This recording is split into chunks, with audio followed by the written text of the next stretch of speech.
Hey, what's going on YouTube? It's your friend Siren Frost, and today I'm doing a deck profile update for you guys featuring my favorite Shop Howland deck, Claret Sword Dragon, and compliments of set 6, and I'm loving this deck right now. It's, all the cards that are meant for Claret Sword are now in one deck, so there's like only little support for, a little extra, you can just to this deck right now, so...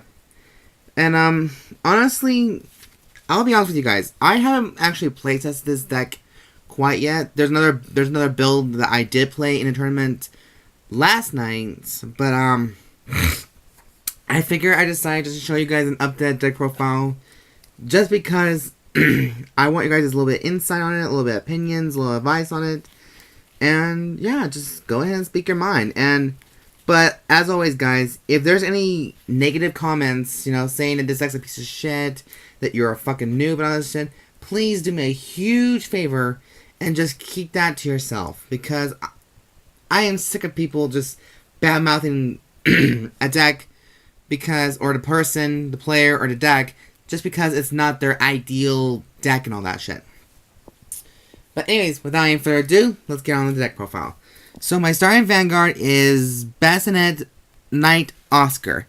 He is actually for Claret Sword Dragon. So for once we actually, and I think it's a boy, or I think it's a woman, but the way it looks like like a woman. So we finally have something that is Claret Sword Dragon material. So I'm very happy about it. I don't know if you guys are happy about it, but anyways, what she does is she's a Forerunner, of course.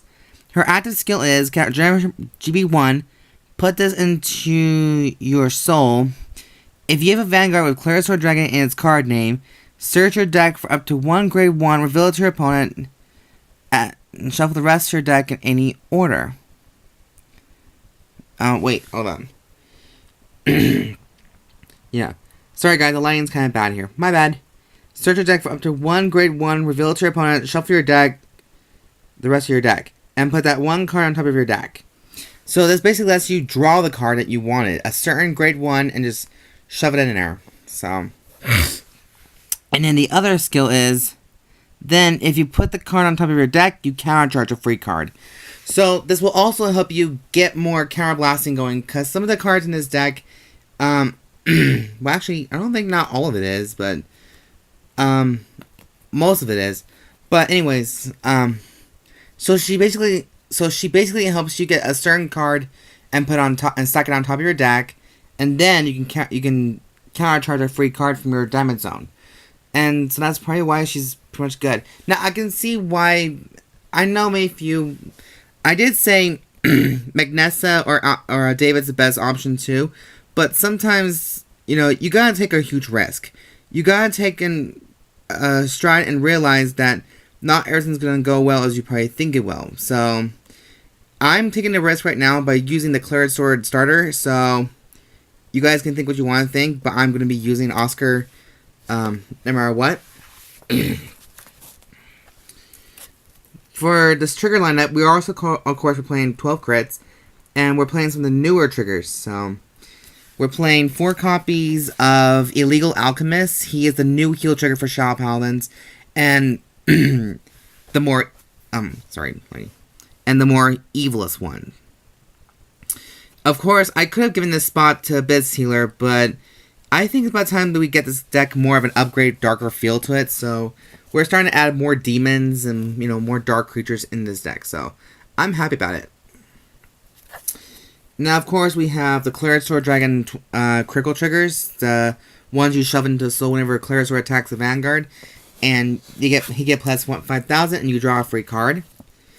And then we play 4 Leaping Knights and 4 Leaping Knights. I'm not going to pronounce that last name because it's a pain. And then finally, we're playing 4 copies of Gravehorn Unicorn. He's one of the badass triggers, I think, in my personal opinion, because if you really think about it, this deck is all about death. So, it's basically a big fuck you to everybody else kind of thing. But I'm not going to say that mean. But it's just, that's just how it is. Like, that's the genre of it. Much to everybody's chagrin. For grade 1s, we're playing the new Claret Sword supporter. I am only playing 2 Abyss Summoners because I'm not 100% sure how to work him right now, so he's still in a testing phase. But what he does is a 1-turn power, GB1. When your other rearguards is put into your drop zone for the cost of your unit's ability, as long as your Vanguard has Claret Sword Dragon in its name, countercharge 1 and you soul charge a card.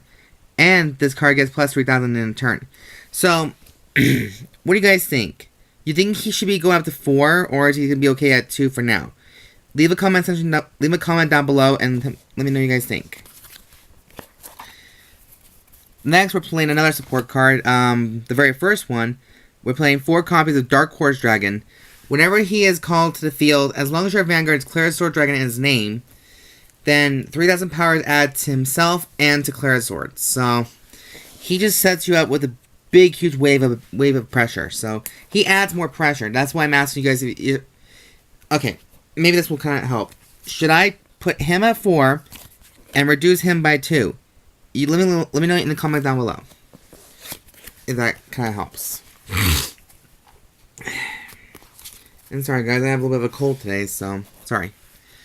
And then for Claret, we have the actual, as usual, Claret Sword Strat Enabler specifically for Claret Sword Dragon, but she works in all Shao Paladin decks, you know, like Diablo or Claret Sword or Abyss, you know, whatever tickles your pickle. And then finally, we're playing 4 of the G Perfect Guards Karma Collector, because this deck really does Counterblast heavy a lot, so yeah. So why the heck not? Of course, there's a few more cards now that can countercharge for you, but when you get up to grade 4, I mean grade 3, and when you stride into grade 4, then that's when the counterblasting is really going to put yourself in there. For grade 2, we're playing 4 Dark Pride Dragons. He's a Claret Sword support card. But what he does is that when he's being sacrificed to the drop zone, as long as your Vanguard's Claret Sword Dragon, and you can search your deck for up to one Dark Quartz from your deck, and Superior Call it. And then if a card is summoned, countercharge 1. So it's another countercharge card. So it's passive. And here is the newest one, the newest edition we have. I'm playing 4 copies of Greymyu. Meow meow. Sorry, I had to say that because it's Mew. Alright, what this little kitty cat does. Generation Break 1, Carablast 1, Soul Blast 1. When this unit is placed on a rearguard circle, if your Vanguard's Claret Sword in its name, if you pay the cost, you can search your deck for up to 1 grade 1 or less card called to rearguard. Shuffle your deck, and this unit gets plus 2,000 power in their turn. So, in other words, he basically helps you set up a full field, but, you know, if you kind of think about it, you have to build your soul up real quick in order to get that soul blasting, because he soul blasts, or Aurageyser soul blasts. There's a lot of cards now that can soul blast within grade 2s. And I think everybody knows that, right? So I'm just going to shut the hell up about that. And then, finally, we're playing 3 Grosnes. Now, I've seen people play 4 of him and 3 of the Greymyus, or not the Greymyus at all. Now, it was either him or Giva, guys, because extra draw power does not hurt a bit. But he gets 3k power for every grade 1 or less card that that comes onto the field. So that's why he's in there. Now, someone pointed out to me that he only gets that power boost if you Superior Call a grade 1 unit. But here's the thing: does it have to be less than grade 1 as well, like grade 1s and 0s? You guys leave a comment section down below. Someone just told me that on Skype recently when I fought against him, so I'm not sure. So feel free to speak your thoughts about that. Finally, we're playing the avatar of this deck is Claret Sword Supremacy Dragon. Claret Sword Dragon. He is the main boss of the deck, and let me just cover my hand up like this. And we all kind of know what he does. Like, his stride skill is you counterblast 1, you can superior call one grade 1 unit from your deck, and it gets plus 2,000 power. And his GB2 skill is you retire a rear guard, or retire 2? Or, yeah, retire 2 rear guards, and it gets 10,000 power plus 1 critical. So, that's a bonus for him. And then finally, we're still playing my other favorite stride mechanic. 4 copies of Overbearing Knight Gilvaese. When a G unit strides on top of Gilvaese, they get plus 5,000 in that turn.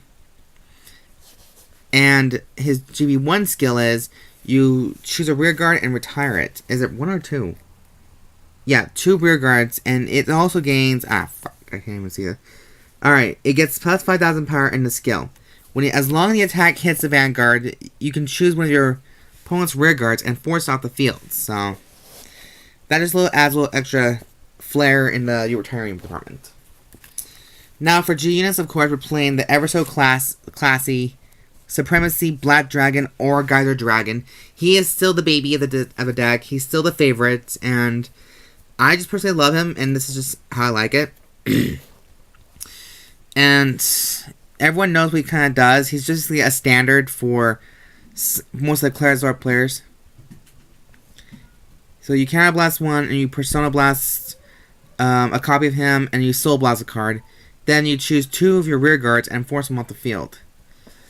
And then reveal the top 2 cards of your deck, and if they're grade 1 or less, add 5,000 power to Aurageyser. And this adds those cards to your hand as well. And then we're playing 2 of the cross strides. Supremacy, Black Dragon, Aurageyser Doomed. Almost the same skill as Aurageyser Dragon, but what his skill does is Counterblast 1, and you flip a copy of Aurageyser Dragon face up. Then you retire 3 rear guards. Look at the top 2 cards of your deck, and if they're grade 1 or less, you can force an opponent's units off the field. So, if you get 2 grade 0s or 2 grade 1s, you can retire 2 of your opponent's rear guards. And if there's 3 or more face-up Aurageysers in the G zone, he gets an additional plus 1 critical until the end of that turn. And then, finally, we're playing 2 copies of Dark Knight Efnysien. Some people say go with Grim Recruiter because he can superior call. But if you want to think about it, you want to save your superior callings. So, and retiring is mostly the best option for the deck too. And when he's called to the Vanguard Circle, choose one of your rear guards and retire it. And it gets plus 7,000 power in the turn. So, yeah. And then when he attacks the Vanguard successfully, when the attack hits the Vanguard, you can retire one of your opponent's rear guards. So that's why he's in there. I don't know about you guys, that's just me. Anyways, guys, so that's my updated deck profile of Claret Sword Dragon. I'm obsessed about this deck. I love it. It's something new, something more flourished, and all that stuff. So anyways, guys, let me know what you guys think about this deck profile. And as usual, there will be a full deck list in the description down below. So anyways, guys, this is Siren Frost, and I'll see you guys next time. Don't forget to subscribe, like this video, rate it, thumbs up for it, and feel free to leave a comment. I mean, come on, guys, share me your thoughts about this. I mean, go outside your comfort zone, try something different, enjoy this, and go see my other videos and check them all out, and show some love. And yeah, so anyways, guys, this is Siren Frost. See you guys next time. Bye.